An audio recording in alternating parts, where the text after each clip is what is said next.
Hello, everyone. My name is always Asma. Welcome to another episode of Tooways to Skin a Cat, a show where we talk about career experiences, entrepreneurship, investments. And the main aim is to show that there's more than one way to be successful other than just climbing the corporate ladder. A reminder that the show will be available on YouTube and podcast by latest tomorrow morning. So if you are watching live, please drop a one in the comments. And if you're watching the recording, please drop a two in the comments. So today we've got a special show for you because I've got two guests for the first time. I've got two young South African chartered accountants, and they're joining me from two countries, two very different countries in the world. The one is supposed to be freezing, and the other one is in a permanent summer. So, Agnes Letsoalo is currently working in Memphis in the US for EY, and Karabo Letsoalo is working for PwC in the Cayman Islands. So that's interesting. Thank you very much, ladies, for joining me. Thank It's a you. I pleasure, appreciate always. it. I'm just going to see if there are any comments coming through. Okay, great. There's comments coming through. That means we are definitely live and we're not talking to ourselves. So, just to give the audience a little bit of a backstory, I met both of my guests separately, actually, on LinkedIn a few months ago when I was doing virtual one on ones. And I reached out to them for this episode because they have a story that not many of us have experienced. And I'm sure it will help a lot of people. Actually, I only realized like a month or two ago that they were actually cousins. I was like, hey, nobody told me. How did I not make that connection? So if the audience, if you have any questions about working overseas, please put them in the chat and we'll try to deal with the questions towards the end. We probably have lots to discuss, but before we talk about your current experience, give the audience a short backstory about yourselves. Agnes, maybe you can go first. Yeah, definitely US. So I'm originally from Polokwane and I've spent my years in Johannesburg, like studying and completing my articles. And, outside of, education and trying to be a CA, I'm just a young individual that's just exploring life and what it has to offer and seeing, the best way that I can make use of the resources around me to do what I want to do.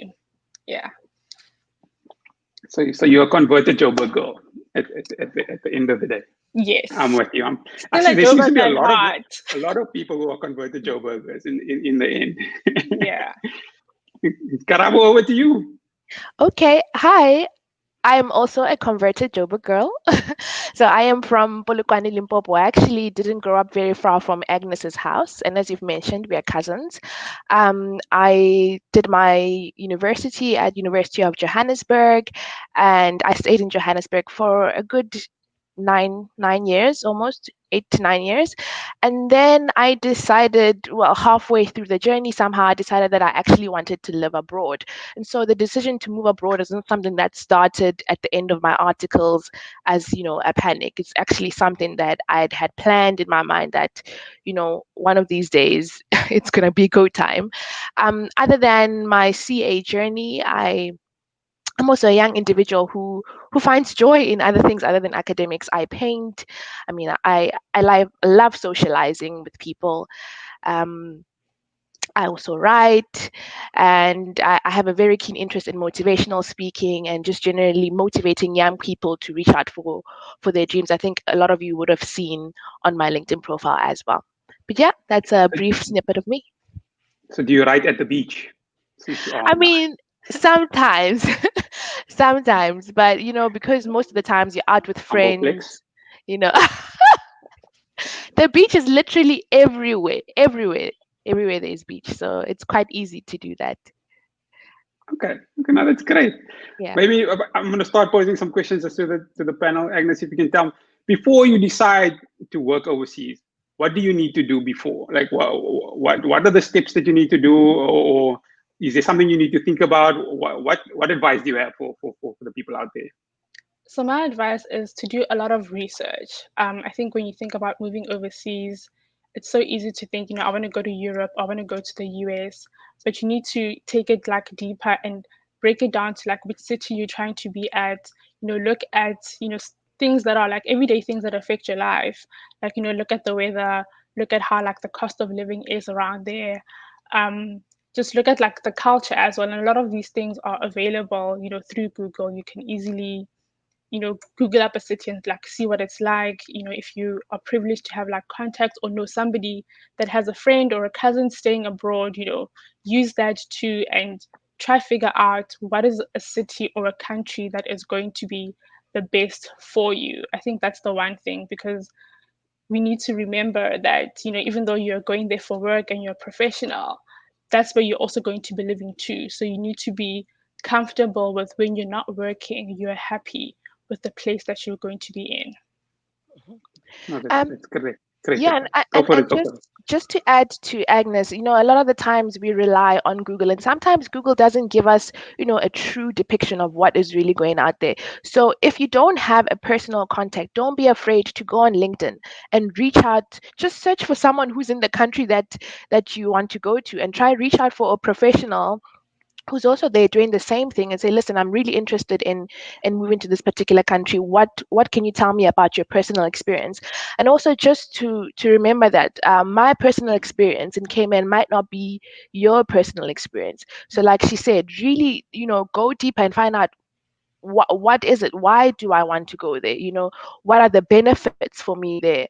Am I going there because not everybody's going to be there, so it'll allow me for a personal growth phase in my life. Those are some of the things that you should really look at. And I think for me personally, I also particularly chose the Cayman Islands because I realized, well, this is a chance for me to be really alone, away from too many friends, away from too many family, and just to grow on a very personal level. So you have to think about all of those things as well.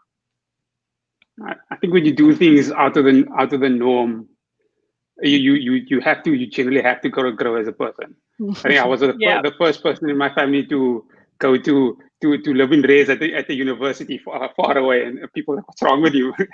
University is just there, but you learn a lot. So that always helps. And maybe Agnes, back to you. Can you talk to me about the similarities, or maybe even actually the differences between working overseas and working in South Africa? Because I'm assuming we get used to how things are done in South Africa. Are things quite similar in the way you work there, or are things very different? I mean, in general, I think things are like quite similar, right? And I moved, like I was in audit and I also like came into the US in audit. So, the principles are the same, we have the same objectives. Maybe what's different is, the way the people work, which is highly driven by their culture. So as South Africans, we have a specific way of doing things, given the diverse cultures that we have. And then you come to the US as well, and they also have like a wide range of diverse like culture. I mean, if you're like in the West or in the East or like in the South, things are being done differently. So, the when you look at communicating with people, like setting up a meeting or just networking, that's being done differently than what is in South Africa. I think that's the one thing that I would say is different. But I mean, overall, we are all working towards the same thing, as auditors. And we are making sure that, even our methodologies are like standardized within like all audit firms. So it's more on, the culture and the people and how they do things. Okay, no, that's great. Maybe Karabo, I can ask you, how easy or difficult was it to integrate into your new society without knowing anyone? Because I mean, you didn't know anyone. And what Yeah. advice would you have for someone to help them integrate faster? Yeah, I think for me, I was just also lucky that the company that I work for really, really emphasizes on, having social events for especially people who are new on the island, and just in general for the company. And so those help me a lot to integrate, having events where you're meeting people from work and then forming friendships outside of working hours. That really helped me. Also on the island, you do find a lot of South Africans, surprisingly, so you don't feel like you're too far from home.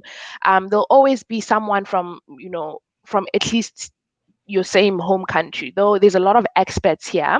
I found that having a few South Africans around me also helped that process to be much, much easier. And as well, I feel like you get to a point where you realize this is it. I don't have a choice but to to put myself out there. And when you're making such a big move like moving abroad, you can literally decide I can be whoever I want to be. So you can leave home being a shy person, introvert, and all of that, but when you get here and you realize I'm alone, you have to put yourself out there. So I intentionally as well put myself out there, attending people's events, attending work events, and that way I was able to form the necessary relationships. Mhm. I'm surprised there's lots of South Africans, so I'm assuming there's a rooibos and rusks at least somewhere to get hold of. Yeah, Hopefully. quite a few people import them here every now and then. Yeah. That's interesting. That's interesting. So just for the audience, like the other reasons that I wanted to interview the two of them is because I'm a little bit jealous. I finished articles at the end of the financial crisis, so there wasn't many opportunities to go overseas. Then I had got married and had kids, and now there's no point like trying to travel because you want to travel with two small kids. That's just not a smart idea. So the only place overseas I've been to is Robben Island. One day I'll get a chance to go and visit all these places that they go to. A reminder just to add your questions to the chat, and we'll try and answer them towards the end. Agnes, though, back to you. This year has been a bit of a tough one. Have you been able to do what you set out to do on your secondment this year or overall? Yeah, like you said, it's been like definitely a tough one. When you think about a secondment, you also think about being able to explore the culture and explore the country. But with the pandemic, traveling has just even become a health risk. So, there's been some stuff that I haven't necessarily been able to do, like traveling, whether it's just a new place that I haven't been to, or is seeing friends that are in the country as well. So I'd say that's something that I didn't get to explore to the fullest extent in the current year. But work-wise, I think I've still been able to do what I set out to do. I came here with the idea that I'm opening up myself to learning how things are done differently, so that I can improve just even my way of thinking and have a different perspective on life and the world around me. And even though I'm not able to travel and see friends and family, I'm also getting to see how things are handled differently from like a pandemic perspective. What citizens and people in the US are doing versus what other countries are doing. So while I'm not physically like out there and walking the streets, I'm still very observant of the things that are happening around me, and that's still part of the experience of being on secondment. So there's still lots to learn, which is brilliant. Always And lots to learn. Karabo, true, true. So Karabo is working in the Cayman, like the island lifestyle, or do you work just as hard as you did during articles in South Africa? Oh wow! So I mean, obviously, if you go on YouTube and Google Cayman Islands, or you search Cayman on YouTube, you see this luxurious island lifestyle, and you think, well, that's what's going to be happening for me. No, the reality is you are still going to be working equally as hard as you are working as at home. The only thing is, one difference I found was that companies here really, really emphasize on work-life balance. And so, I mean, they believe there's a time for everything. And so as much as we work hard, there's also time to play hard, which is something that I didn't really have in South Africa, that work-life balance that I would have wanted to have. And so we have periods of busy season and a less busy periods where you get to have the ideal island lifestyle, but it is hard work. Make no mistake. Even if you see my pictures on Instagram having a good time, please note that there is hard work behind all of that. Yeah. Note to self, go check her pictures on Instagram to see what she's been up to. And I'm going to stay on you just a little bit. Since you work with, I suppose there's a lot of South Africans around you, and you have. Can you comment on the quality of South African workers compared to those you met overseas? The quality of South Africa. I think what I've realized for me is that personally, I've just learned so much from the people that I met who were coming from other countries, because I'm already used to the South African working style, and personally, I have my own work ethic from home, but coming here and seeing how other people tackle things that I used to tackle in a particular way at home has really blown my mind. I actually can't even explain it to detail how I've grown just by working with people from other countries, because these people have studied, some of them different degrees, some of them are up to master's level and beyond. Just the way that they analyze things, the way that they deal with things is so different than how we would do it. But Okay. at the end of the day, we're all professionals, and we all, I guess, learn from each other. But for me, it has been such a learning experience that I think I picked up more from people Okay. outside. Otherwise, working styles more or less be the same. I think people have the same work ethic, getting work done. We're all professionals, professional designations. It's just about getting the work done at the end of the day. Yeah. Okay. Now, Agnes, if I'm not mistaken, you are on a 2 year secondment. Talk Yeah. to me about the practicalities of moving your stuff to another country, or I don't know, storing your stuff. Does the So company do that for you, or do you have to figure it out for yourself? so you're given options in terms of like what you want to do, and that's all part of how the company's going to cover it as part of your relocation allowance that you're given. And for me, I had decided that it didn't make sense for me to like ship my stuff to the US. I mean, I still needed to find my own apartment. I wasn't sure if things were going to fit, and I just didn't want to go through like having the headache of trying to figure it out and coordinate with different people and tracking my stuff as they travel across the Atlantic. So what I had decided to do, I packed up my things and put them in storage, and I was willing to pay for storage for however long it took for me to figure out what to do with my belongings. And fortunately, my younger brother was joining the workforce as a new graduate, and I was like, you need something to start up. So there's a storage warehouse full of things which sets you up for a whole apartment. And I gave that to him for him to use and start up, and almost as helping him like make his transition easier. So I don't Timing have was a lot good of for him. detail. It was good for him. So I don't have much detail about how to get your stuff shipped. That's the option that I decided to take. It's less of a headache, honestly. Okay. And maybe Karabo, back to you. From what I've seen, and I could be wrong, but there seems to be a lot more 3 month secondments available than others, or there used to be. I don't know if it's still the case. How long is your secondment, and what length would you recommend somebody going over for? So my secondment is also 2 years. And I would also, for people who don't have other commitments back home, like maybe a spouse or children or maybe family that they're taking care of, I would definitely recommend you to go for a 2 year secondment, or even extend longer if possible, because I think it really gives you time to not only see the fun parts, because when you're there for 3 months, everything is so quick. You try to do all the fun things and try experience so much in so little time that you might not see the bigger picture of what this place is really about. And I think you might get a distorted view of this particular place that you're in. You might think it's all fun because in those 3 months you just had fun. But if you take a longer period, you realize that there's actually more that's happening in that place that you live in. For example, I mean, here in the Cayman Islands, we had what's an earthquake back in February. And I feel like if I just stayed for 3 months, I might have missed that. We are in hurricane season between, I think, June and November. Had I only stayed for a shorter period, I would have missed that, and I would have thought, well, it's just all summer and sunny days here. But there's things like that to consider, that for a couple of months you'll have to be on hurricane alert and tropical storms and trees falling over.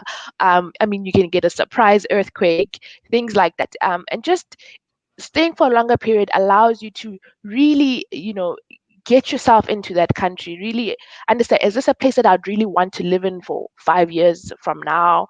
Or, is it just I'm really doing it for experience?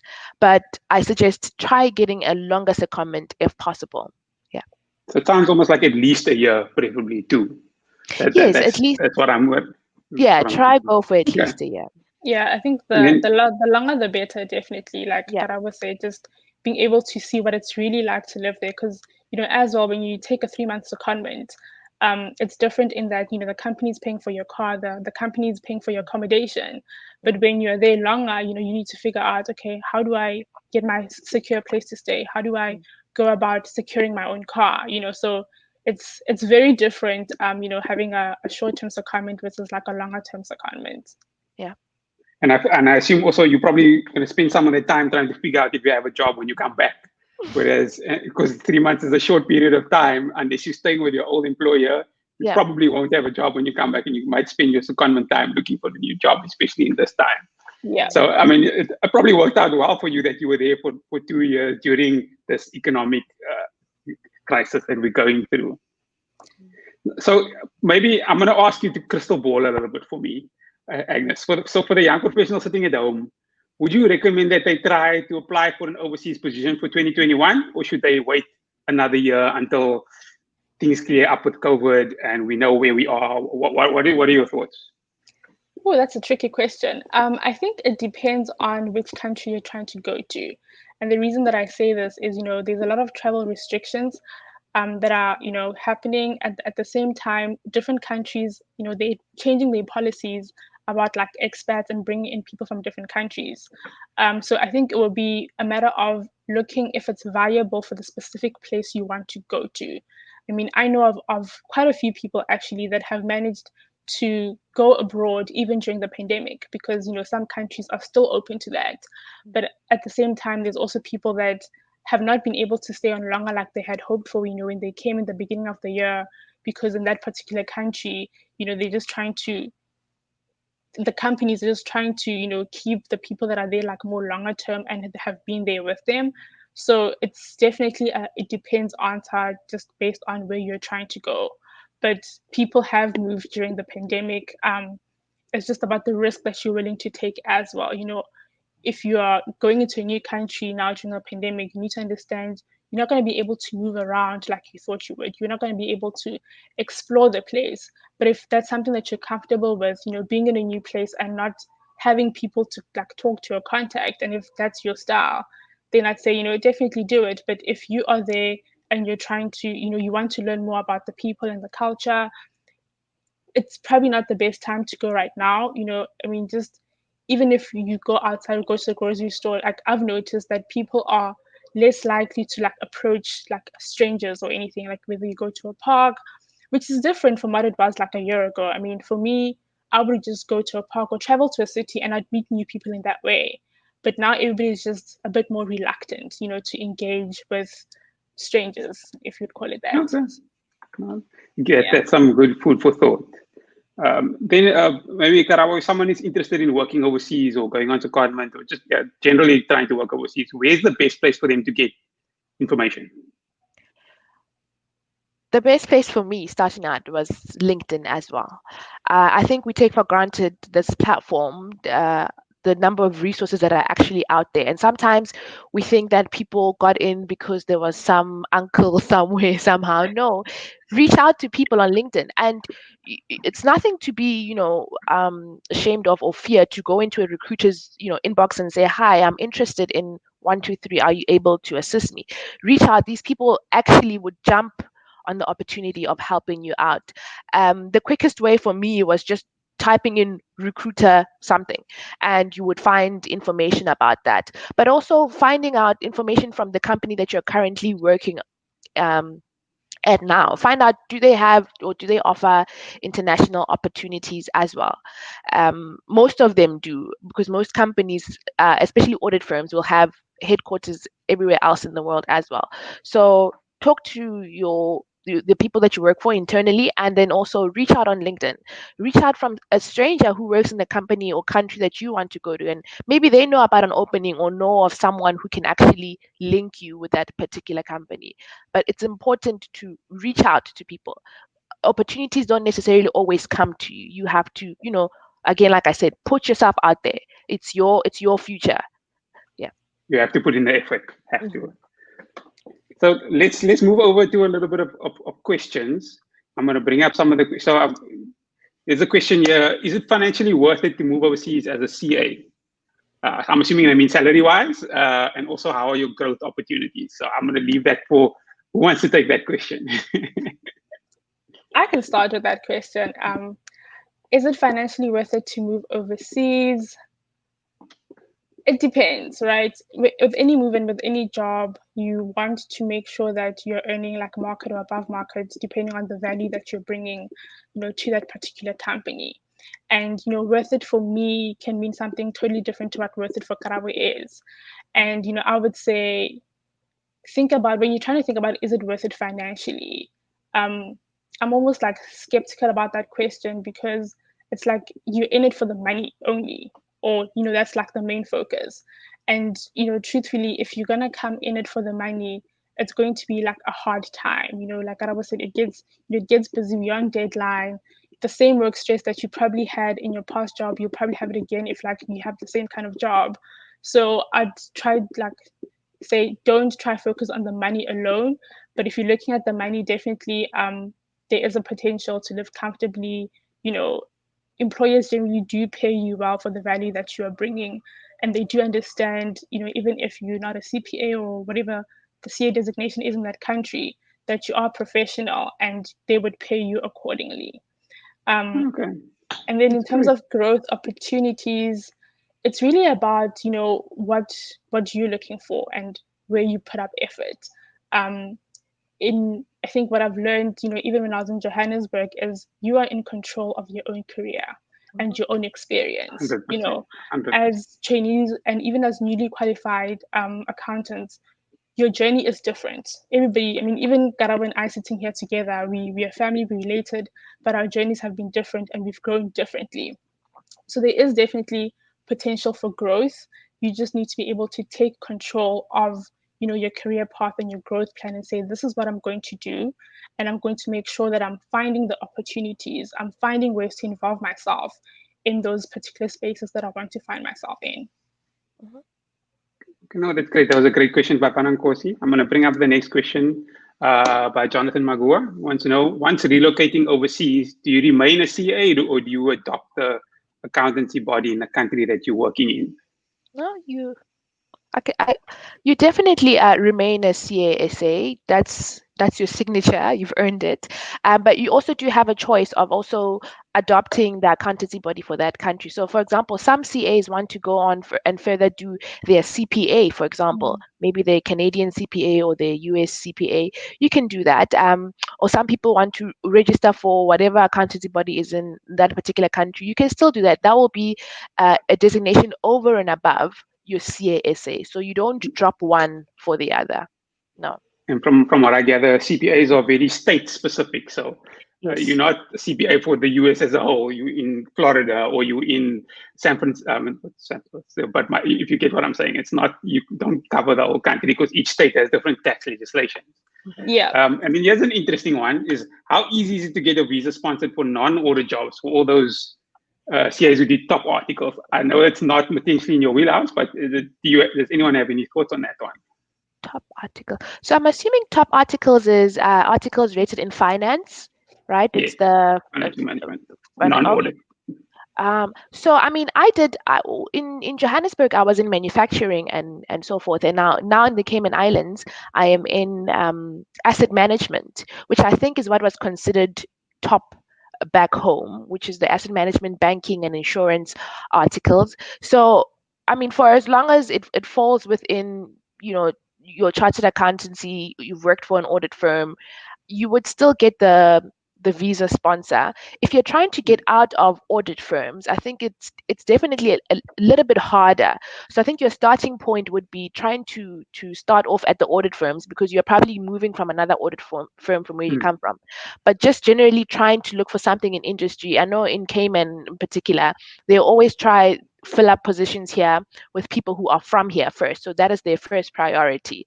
But when it comes to audit, I think it is much easier to get a visa sponsored versus trying to get it exactly out of the audit industry. Okay.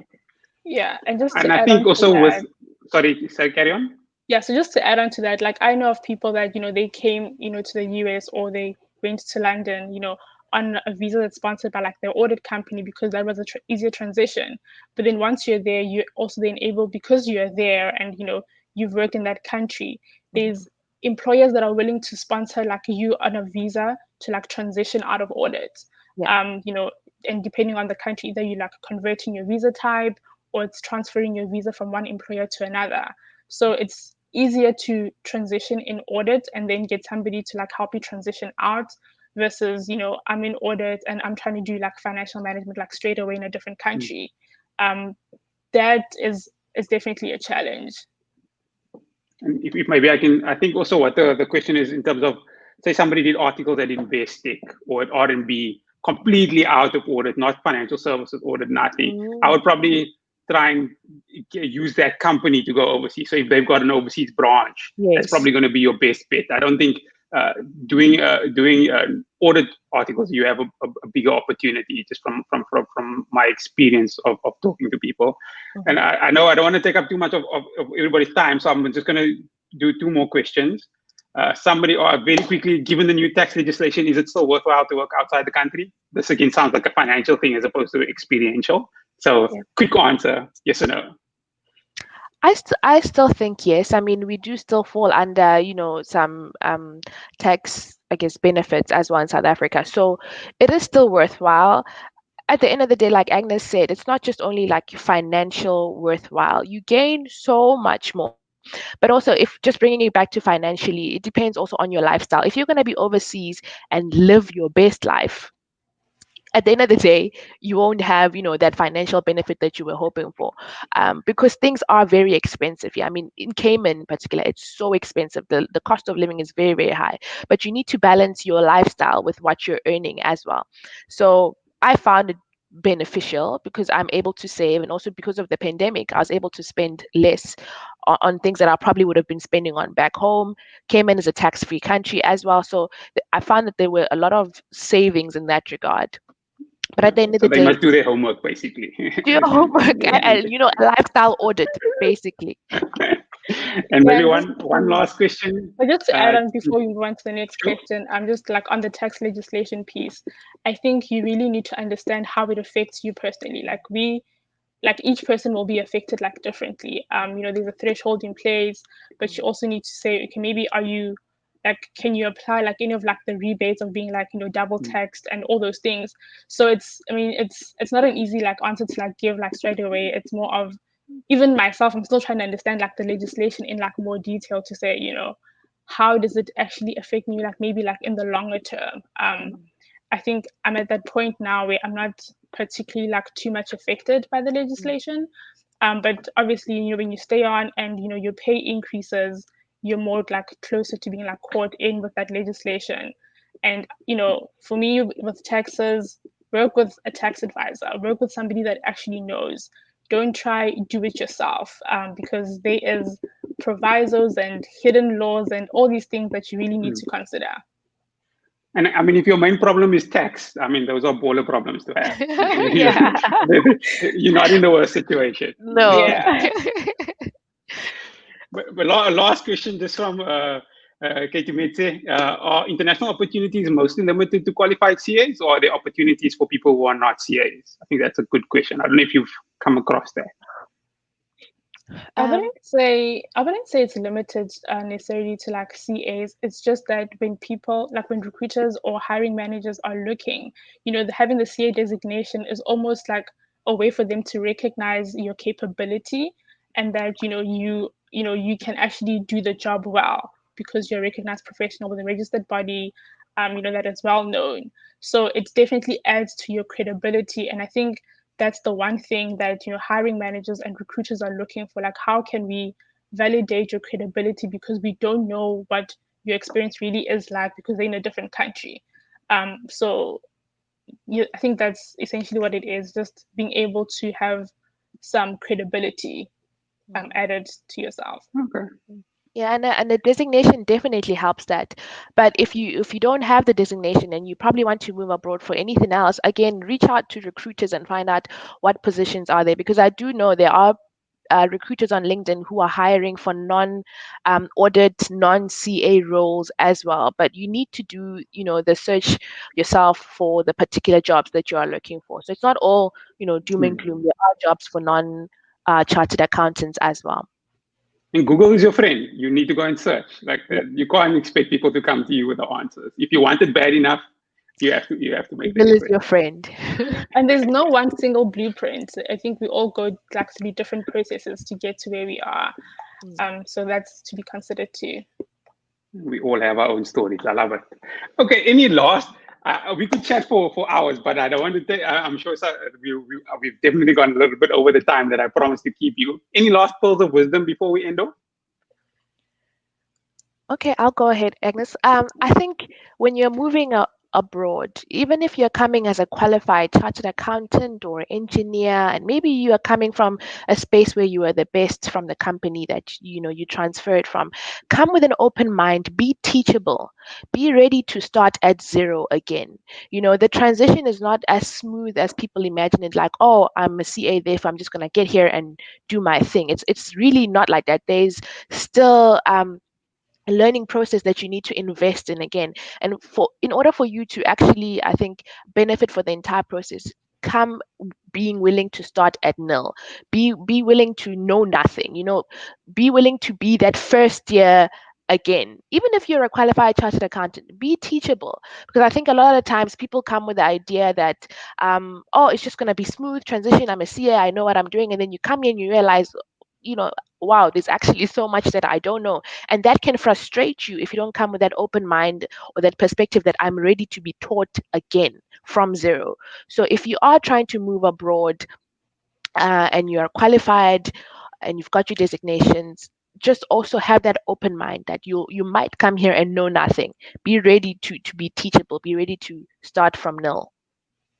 Yeah, and for me, I'd say just to add on to that, be patient. You need to, your transition is not going to be, like I said, it's not going to be like smooth or easy.